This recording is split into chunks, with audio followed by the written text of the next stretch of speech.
Oy, good morning mga guys. At for this video pala guys, dito tayo ngayon sa Xinxi Flower Farm dito sa Taichung. Dito na nga ako nagsimula pag video guys, yung pagbaba ko mismo ng bus guys. Ayan, kitang-kita ko na guys kung gaano kadami na mga tao. At siyempre, matatanaw mo na rin guys kung gaano kaganda ang mga bulaklak rito.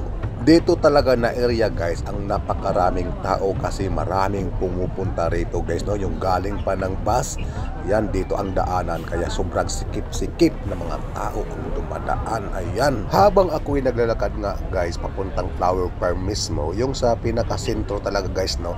Ito kasi daanan lang to. Siyempre, ingat-ingat din tayo guys dahil nga alam mo na di natin alam baka madukutan tayo.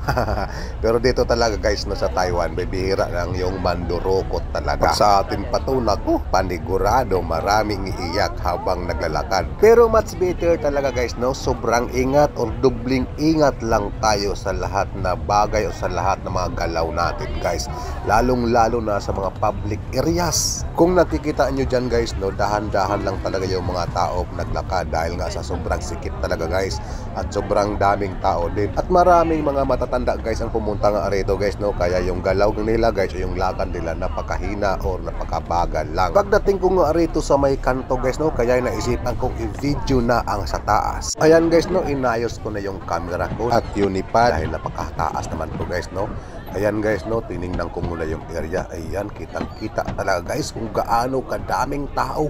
Sandamakmak na tao ang pumunta rito sa Flower Farm ng Xinxi. Pinaikutan ko nga ito guys ng 360 degrees para kitang-kita nyo guys ang itsura ng Flower Farm. Yung nakikita nyo dyan guys, no, yung area na dyan, sobrang daming tao dahil na nandyan yung pinakamalaking castle na punong-puno ng mga bulaklak. Iwan ko kung castle ba talaga or kastilyo or ano pa man. Basta yan ang pinakasentro guys kasi yan ang pinakamalaki na punong-puno ng bulaklak na pinalibutan din ng mga iba't ibang klaseng bulaklak. Sa areang ito guys, no, ito talagang pinaka-perfect na kukuhanan ng picture or video. At paalala lang din pala guys, no, pag pumunta ka rito guys, kailangan may kasama ka para taga-pitik o taga-video sa'yo. Huwag mo akong gayahin guys kasi yung kasama ko, yung tripod ko lang, yung camera ko lang at unipad. Kaya wawa ako. Ang napapansin ko rito guys, no, sobrang dami ring mga matatanda ang pumunta rito. Siguro tuwang-tuwa sila rito guys, no, sa mga bulaklak na kanilang nakikita. Dahil nga sa sobrang dami talaga guys at sobrang magaganda at ibang kulay pa. Dito mo nga makikita guys ang mga iba't ibang post ng mga tao na nandito. Iba't ibang aura, iba't ibang attire at iba't ibang forma. Yung iba nga rito guys, no, ng mga babae guys, mga chikwa at mga Vietnamese. Yung iba guys nakagaon pa talaga para lang kukuha ng mga video na ang background dito sa Flower Farm. Dito tayo ngayon guys sa Xinxi Flower Farm dito sa Taichung. Guys, sobrang daming tao na pumunta rito guys dahil sa linggo ngayon, holiday, kaya maraming tao talaga pumunta. Ayan guys, no, nakikita nyo naman guys yung mga tao dyan, mga matatanda, mga bata, may ngipin man o wala. Ayan, puro na forma, puro na post para lang makapag-picture dyan sa napakalaking castle na yan. Ayan, marami din mga Pinoy, Indonesian, Vietnam, ano pang may iba't ibang lahi nandyan guys, no, nakikita nyo naman guys. Kaya kung ikaw magpa-picture dyan guys, aba, galingan mo na talaga, pormahan mo na pang malakasan guys, yung pang-draw ba, yung kayang-kayang makakuha ng afam ba, yan karada ba. At sasubukan nga natin kukuhanan ng video rito guys ng 360 degrees. Ayan, sa taas natin titirahin guys para kitang-kita yung area talaga guys, no, at saka yung gaano kadami yung taong na nandito. Ayan, kitang-kita nyo talaga guys sa dalawang mga mata nyo, pang tatlo pa yung pang third eye nyo guys, kitang-kita talaga. Oh, grabe. Dahan-dahanin natin pagkuha ng video guys. Ayan, ayan, ayan, ayan. Ayun guys, no, ito, i-upload na natin sa ating YouTube channel to, no, J. Paul Ka Official.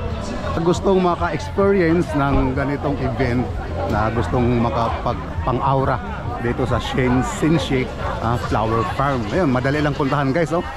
If galing ka ng Taichung or galing ka ng Taipei, napakadali lang puntahan rito guys, no? Napakadali lang talaga. Baba ka ng Pongyang Train Station, sa Pongyang Train Station. Pagdating mo dun sa Pongyang Train Station guys, sa likod nun mayroong dong free bus ride papunta rito sa Xinxi flower farm. So di ba, napakadali lang. Kaya ano, Sabado at Linggo sobrang dami yatang tao na napunta rito. Pero subukan nyo pumunta rito guys ng Lunes or Bernes. Hindi ko alam kung sobrang daming tao na pumunta rito. Hindi ko lang alam ha. Pero ngayon guys, Sunday, sobrang talagang daming tao na nandito. Ang gagawin naman natin ngayon, ayun, mag-ikot-ikot muna guys, no? Ikutin muna natin yung ano, yung flower farm. At dito guys, no? Maraming naka-ano rito, naka-tent, mga nagtitinda ng mga prutas. Tapos may event din, may kanta-kanta. Ayan guys. At yung nakikita nyo sa kaliwa guys, yung mga nakatin, maraming nagtitinda ng mga pagkain dyan guys. Kaya hindi ka gugutumin guys, sakaling pumunta ka rito. Ayan, di ba? Habang naglalakad nga ako dito sa kalsada guys, no, naisipan kong kukunan naman ng video sa taas guys. Ayan, nakikita nyo naman guys, no. Dahan-dahanin lang natin pagkuha ng video guys, para makikita nyo talaga guys kung gaano ito kaganda at kung gaano din kadaming tao ang pumupunta rito para lang makapapicture sa mga bulaklak. Kung sino man sa inyo guys na may niligawan or matagal lang nanliligaw, aba, kung ako sa inyo, dito mo talaga ipasyal guys. Panigurado sasagutin ka. Promise. Kasi sa ganitong mga pasyalan guys, dito talaga manghihina yung babae guys. Dahil sa kadami ng mga bulaklak nandito. Aba. Mindset ba? Mindset. At ngayon guys, bilisan na natin guys kasi naiinip ka na sa panonood ng aking video guys. Ayan. Baka kasi hindi mo tapusin yung vlog ko guys kasi mainipin ka eh. Ay nako talaga oh. Tapusin nyo lang guys. Ikutin natin to guys, no. Kung ano yung mga nagtitinda rito guys. Maraming tent na naka-ano rito, nagtitinda ng mga pagkain, kaya di ka rin talaga gutumin guys kung sakaling pumunta rito. Ayan guys, no. Ayan, puro ayan guys.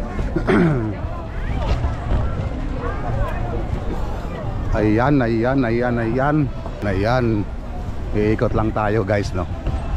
Iikot tayo, titingin sa mga nagtitinda. Ayan, sobrang daming tao, sobrang sikip. Sobrang ding ano talaga. Sobrang dami ding nagtitinda ng mga pagkain. Ayan guys, no.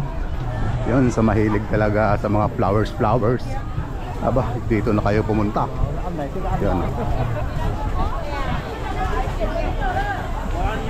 Pag nakikita nyo yan, sandamakmak na tao. Yan, no? Hindi ka gugutumin guys.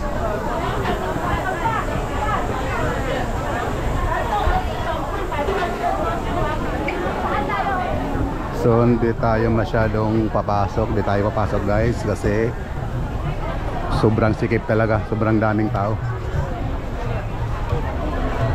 kumakain. Ayan, no? Grabe. Ikutin natin guys, no? Ganito pala guys, no? Pag yung nag-open yung festival nila, Flower Farm Festival. Meron pa doon, no? Oh.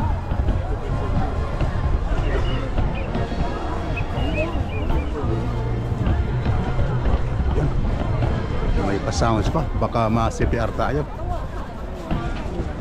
Ayan.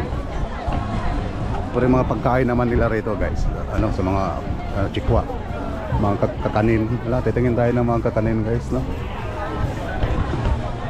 Yun, mani 100. Ayan, ano pang meron dito? Prutas. Ayan, mawala yung prutas. Ito, mga prutas talaga. Ayan. Ano pa? Yan, no, mga prutas. Oy, mga kabuti. Mushroom. Oh, mushroom, oh. Mushroom. Mga mushroom. Yan, oh, mushroom yan, mushroom.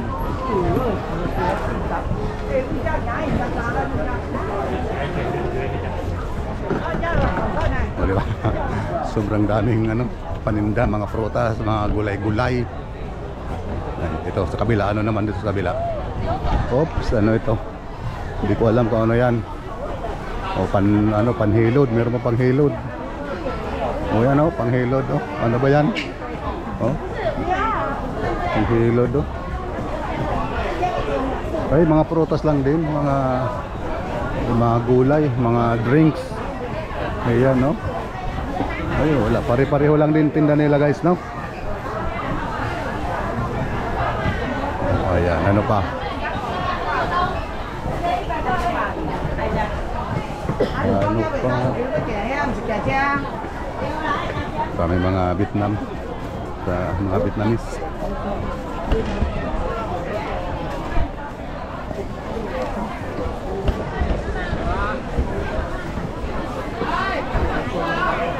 Yan, may grapes. Gulay-gulay, ayan. Halos pare-pareho lang guys no, yung mga tinitinda nila rito. Oh. Mga prutas talaga, mga prutas. Hindi tayo bibili guys kasi mahirap magbitbit. Sa sobrang daming tao, mahirapan tayo magbitbit. So, ano naman rito, ano naman? Baka yung mga gamot-gamot rito guys to, ay mga flowers, mga oh, ayan. So mahilig ng guys na mga bulaklak, pang decorate lang, pang display sa table, kung may table. Ayan, 200, ayan, may 200, 180, 100 to 50 orchids. Ano to, gulay? Ano ba to?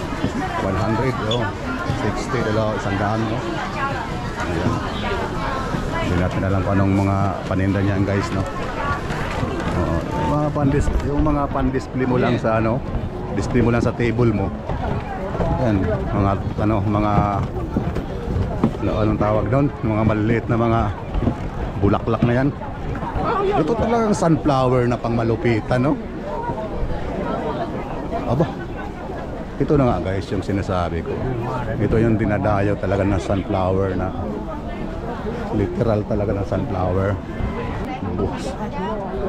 Ang ganda.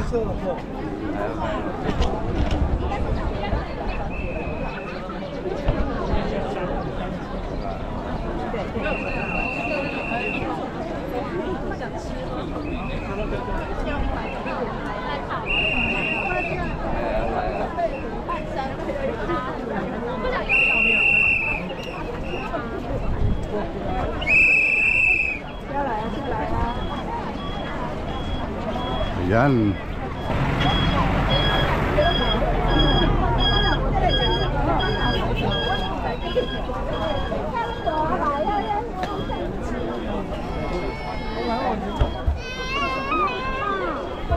Yan guys, sa gusto sa mahilig ng mga sunflower, dito na.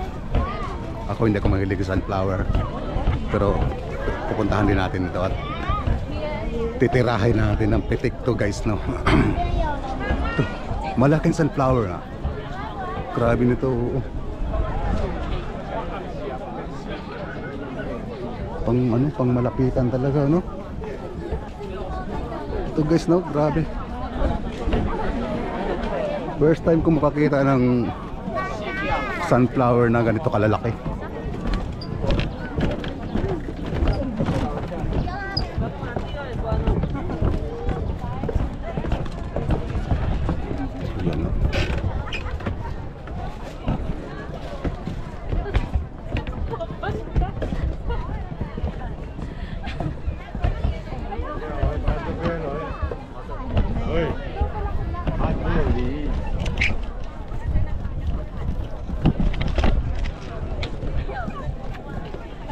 Grabe yung laki na bulaklak. Alam mo, nakuha tayo ng picture.